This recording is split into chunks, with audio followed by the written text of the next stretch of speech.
everyone, Leanne here from Aussie Quick Quilt. Today I'm going to show you how to very quickly put together a crazy heart block. Now, it's actually a whole heap of scraps joined together, but there are a few hints and tips and tricks that I'd like to share with you. You can then cut out your heart or any other shape that you like, obviously. You don't have to do a heart, but it's just a few tricks on how to put these together. Hope you enjoy. I don't know if you've made crazy hearts before.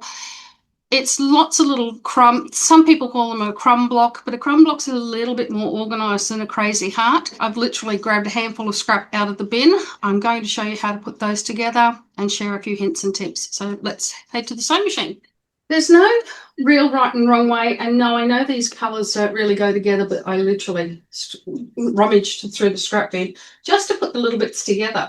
But there are a few tricks, and it is easy to miss this if you're not aware of it. So I'm just going to pick up any two bits here. So this is just a little piece you might recognise from one of our kits.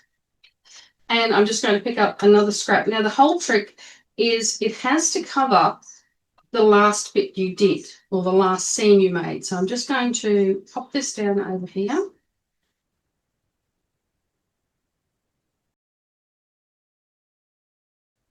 As we always say, you can cut down, you can't cut up. So I'm just going to join them together.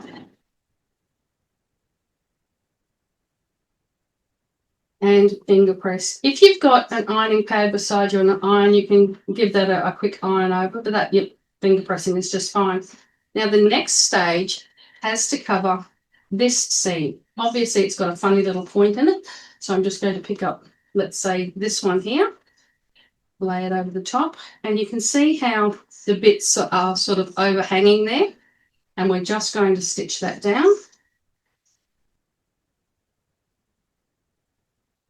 You're still doing your 1/4 inch seam. As you get to the edge here, you might need to lift your foot.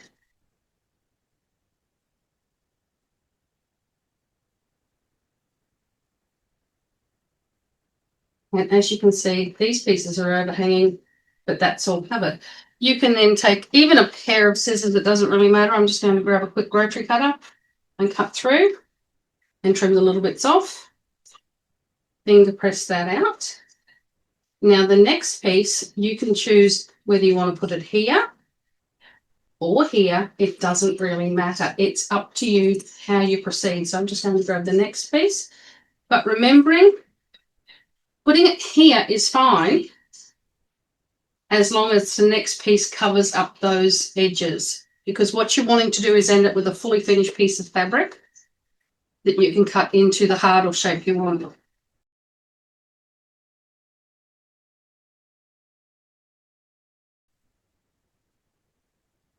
This is a great way to use up all those little bits. You know, when you accidentally miscut something and we save that fabric, as I said last week, for the next 48 years, because it will come in handy one day.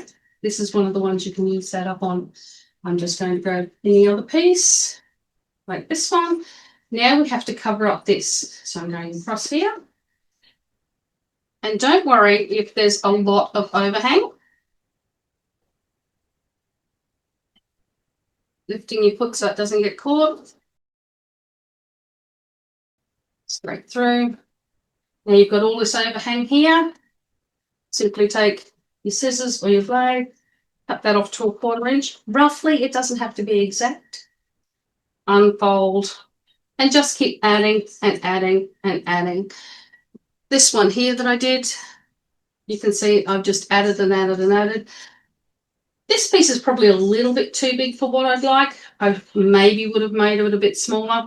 But from here, I can cut out my heart and then apply that down onto another piece of fabric.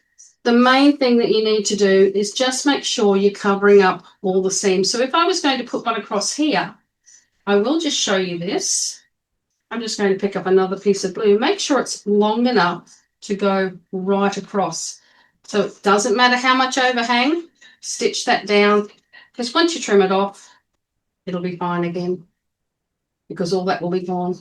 Pretending like I've ironed all this out, you could then fold it in half, cut your little heart out, and then apply that onto another one. which is why I said this one's probably a little bit too big, but you can get the idea. I wouldn't use these colors, obviously. I just picked up literally anything out of my scrap bin and put that together. It does sit quite nicely once it's all pressed out. It's a good way to use up all the little tiny pieces. Thanks for watching, and don't forget to check out our website, www.aussiequickquilt.com. Only one quilt, not quiltser. And also you can join us on Facebook. And if you like and share on Facebook, we do lots of giveaways, freebie Fridays, and all sorts of fun things. Hope to see you there soon. Bye for now.